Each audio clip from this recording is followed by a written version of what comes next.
Oh my god.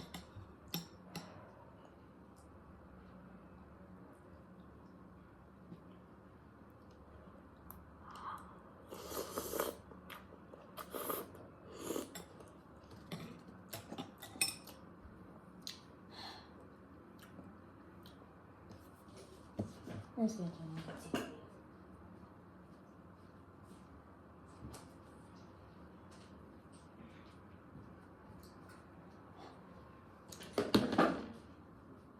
So if you're not sure what is this is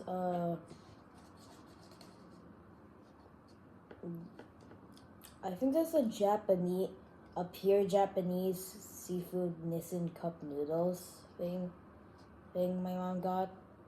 I mean, there's no food. No one's awake yet except me, and nobody else is awake in here. So yeah, so this is why I'm doing this mukbang. Yeah, the mukbang though. Next, okay, I'm gonna check my.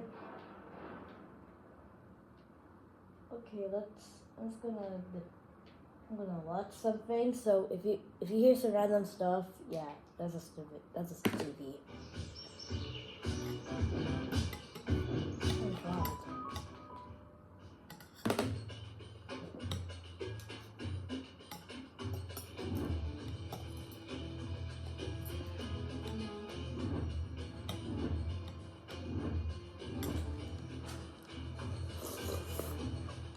NASCAR is no stranger to unique characters. One could actually make a pretty compelling argument that those people are more of a draw to the sport than the actual product out there on the track. Throughout its 80-plus year history, we have seen all manner of thousands of different men and women roll the dice in stock car racing's biggest stage. From kings to silver foxes, from humble mechanics racing part-time to rich playboys just trying their hand at going fast. But by my count, out of those thousands, only around 400 have ever won a race in NASCAR's top 3 touring series. Just in the Cup Series alone, we have nearly 3,000 individuals who have cranked up their engines to start a race, and only 191 have ever actually crossed the line in first in at least one of those starts. Winning a race in one of the 3 big leagues of stock car racing is an extremely difficult task that involves gobs of money getting flung around, an absurd amount of raw talent, mixed with a high level of experience you can't get anywhere else except by just turning laps, and of course, a little bit of luck. Not only are you battling the laws of physics and your own fear, but you're doing this dance with a 3,000-pound hunk of steel that has the aerodynamic properties of a brick, with a 20-something-gallon tank of highly flammable liquid strapped to the back, with 20 to 40 other guys and gals trying their best to beat you to the punch over the course of hours, sweltering in a metal coffin that can reach temperatures of up to 145 degrees Fahrenheit. What kinds of people do this? Better yet, what kinds of people like doing this and are good at it? Who are these lucky few hundred? What makes them tick? Well, let's find out.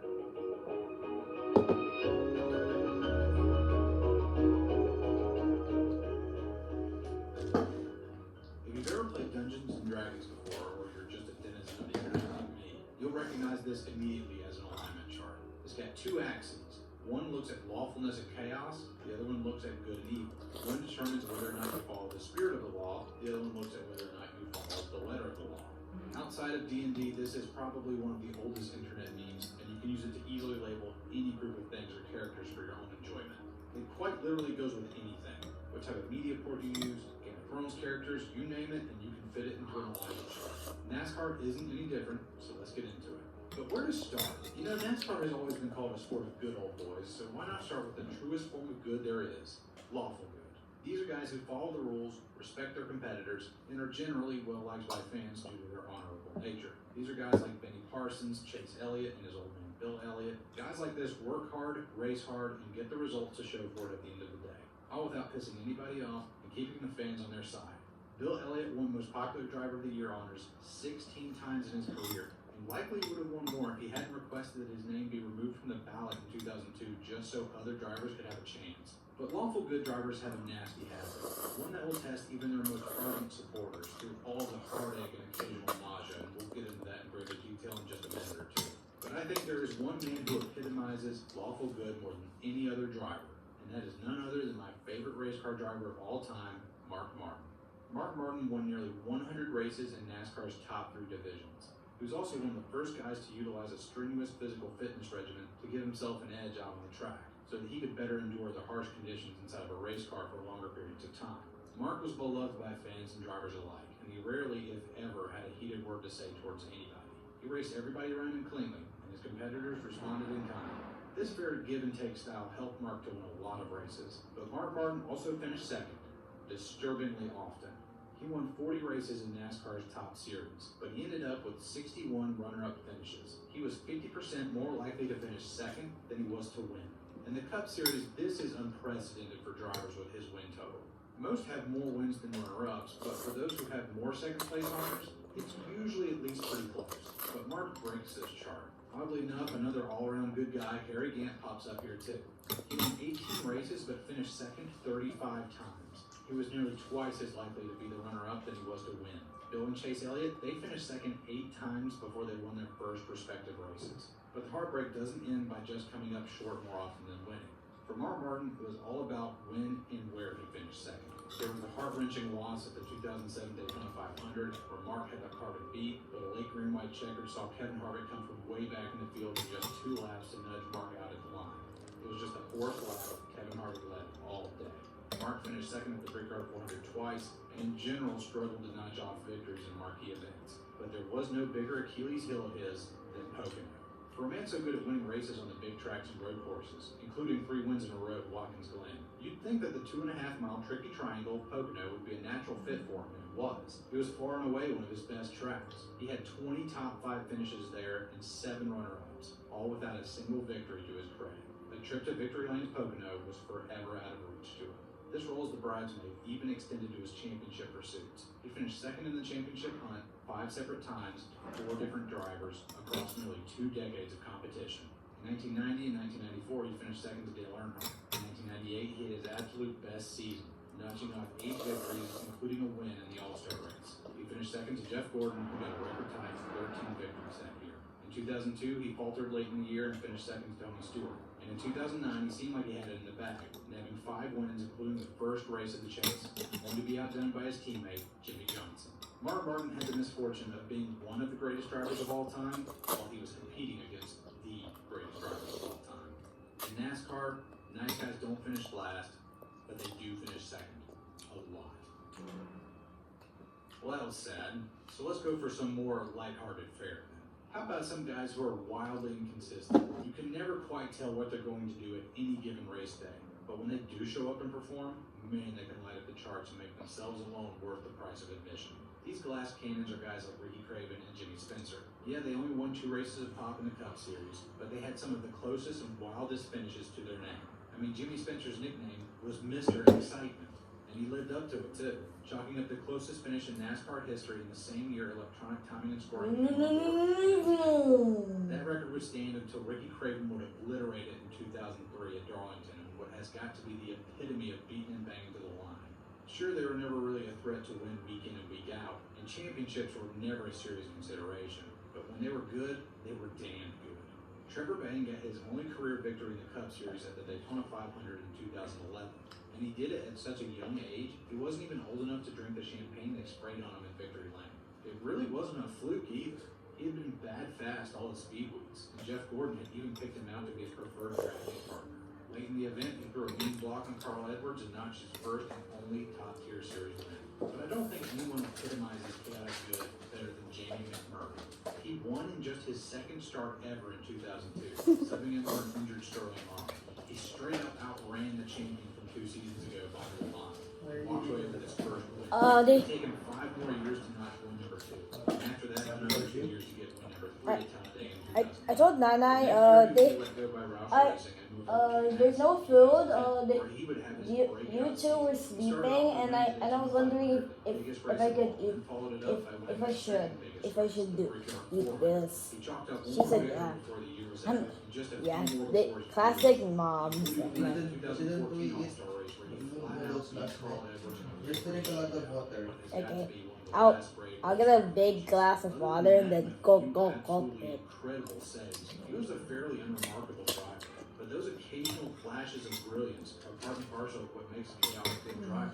shining gold surrounded by the mundane, a diamond in the rough. Let's check out the other side of the board for a bit. How about chaotic goods edge your brother, chaotic evil? Surely the Bush brothers have to be mentioned here, as they've been known to butt heads with all manner of drivers for various reasons. In the early 90s, Rusty Wallace had pissed off plenty of people with his antics, and all three drivers were one-off champions who had a tendency to be as inconsistent as they were And look at those two. They're trying to smile to cover it up. Chaotic evil in NASCAR, that is the man in black, the Intimidator. Oh.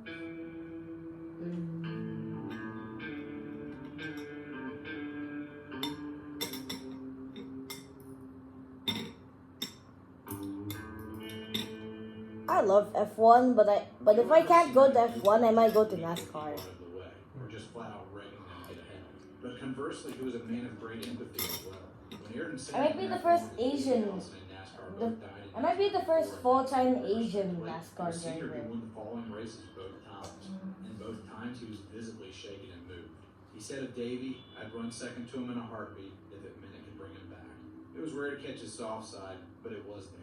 However, when you mention Dale Earnhardt Sr., most people don't remember that. What they do remember is him wrecking their favorite driver.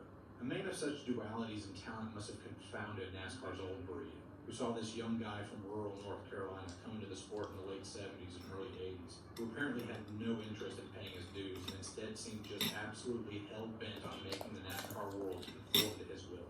In just his second full-time season, he won the championship, and would go on to win it a total of 7 times. In true chaos, sometimes he won those championships in dominating fashion, like in 1987 and 1990, winning 10 and 9 races respectively. Other times he would just barely squeak them out, like in 1991 where he won just 4. In 1993, he won the championship with 6 wins compared to Rusty Wallace's 10. But Rusty was just too chaotic for his own good, and his average finishing position was worse, giving Senior the time. On the track, he was absolutely ruthless. If he managed to catch you and fill up your rearview mirror, he was just as likely to make a legitimate pass as he was to just punt you out of the way. In 1993, in the Coca-Cola 600, he found himself way behind the leader after a pit penalty. He needed a caution to get back into contention, so he just created one and spun out Greg Sacks. NASCAR saw this and said no way, and put him 1 lap down. Dale Sr., out of sheer spite and tenacity, headed up to the under green and went on to win the race anyway.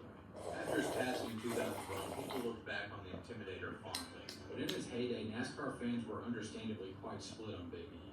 I remember vividly sitting in the stands as a kid at the All-Star races in the 90s, and during driver intros, people would boo him mercilessly, more than any other driver.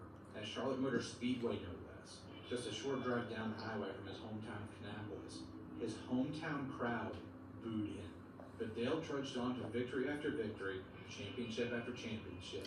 How does a man manage to win that much while making so many enemies? Well, not giving a shit though. To show you how little he gave a shit sometimes, I'm going to show you what I think is the quintessential Intimidator moment. It wasn't some short track bump and run.